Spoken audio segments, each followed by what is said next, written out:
Greetings Internet, I'm your host AVCF and welcome to the Loading Time Game channel. The World Cup is firing on all cylinders right now, and both the supporters of the real sports and the video game enthusiasts have two of the most realistic sims under the form of FIFA 18 and Pro Evolution Soccer 2018. Available to try to replicate in home the feeling of what's happening in Russia. But 20 years ago, the World Cup was held in France and its video games were much different from what we have today. So I will show you how it was to play the World Cup back then.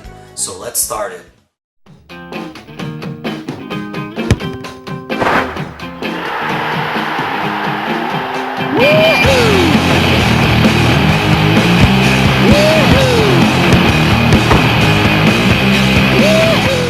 So we start in 1997 when EA has launched FIFA 98 Road to the World Cup.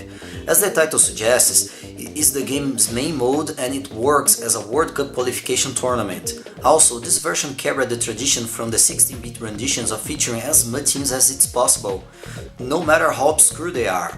So we get 172 national teams from all confederations. After all, who never dreamed to play a matchup between soccer powerhouses like Bermuda versus Fiji? Yes, anything can happen here. I think they will both try and deny the white players any space. Otherwise...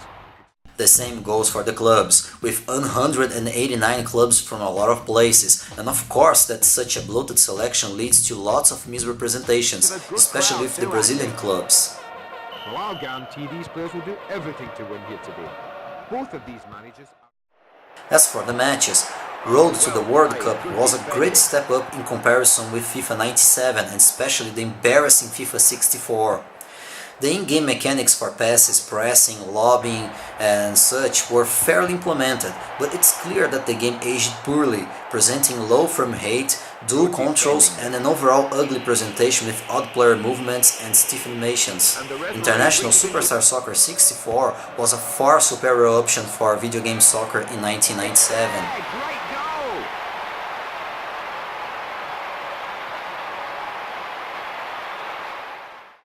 Get knocked down, but I get up again. You're never gonna keep me down. I get knocked down, but I get up again. You're never gonna keep me down. I get knocked down, but I get up again.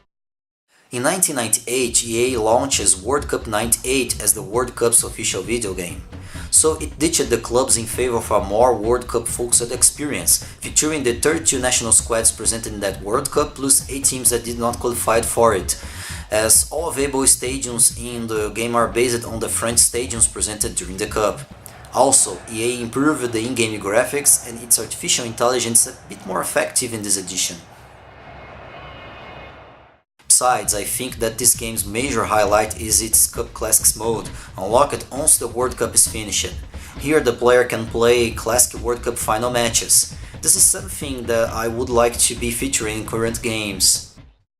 World Cup 98 was a good game for its time, but I think it's another case of a game that aged badly. But if you want to know what was the best soccer experience in 1998, stay with this video's champion.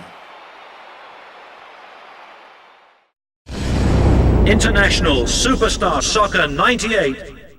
I know that it sounds a bit odd when considering that it was launched after the World Cup and it only could feature a lesser player like Valderrama for its cover.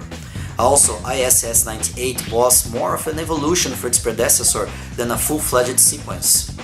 To make things worse, ISS 98 hadn't the FIFA license, which prevented the usage of real player names, leading to misspelled names that sound like a parody, like Belmonts, Lomalho. The real Romario counterpart was not present at Cup.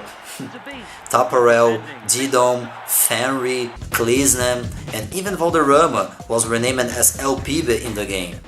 International Superstar Soccer 98 also features the exact same modes from its predecessor, like Scenario Mode, where the player must beat matches in difficult situations, the World League, a huge round-robin featuring 48 squads, and the International Cup that features a quick regional qualifier and the World Cup-like tournament. Hello everybody, I'm Tony Gummer. The game is underway. But ISS 98 really delivered just when the game kicked off, leading to the best video game soccer experience of its generation. mainly to its stable 30 frames per second performance. Okay, it's not the fluidity that we are used to get from today's games, but we couldn't ask for more in 1998. ISS 98's excellent controls make it easy to execute the soccer plays and maneuvers, like passes, lobs and dribbles, leading to something more authentic soccer experience than FIFA's, despite the fact that ISS's gameplay was designed more as an arcade. One man to beat. Surely this time it's in. A beautiful goal. It's there. The equaliser. Good clearance. He heads it on. ISS also featured a better AI capable of not only make simple player substitutions, but it could change team formations and tactics and make strategic substitutions depending on the game's outcome. The CPU-controlled players could even dive in some rare occasions.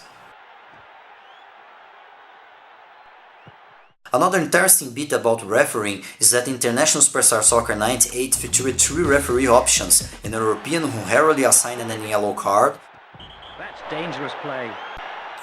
a very severe South American, That's the first yellow card of the game.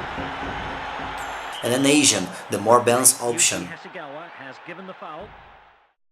But ISS 98 also had its share of problems, as its arcade-styled gameplay led to several absurd moments, which means super goalies, He's trapped that nicely. Volley! surreal kicks,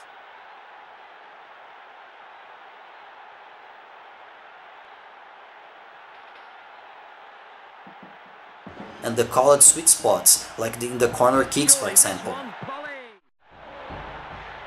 It's in the box. Great header. That's in. He scored with a header. They're unstoppable now.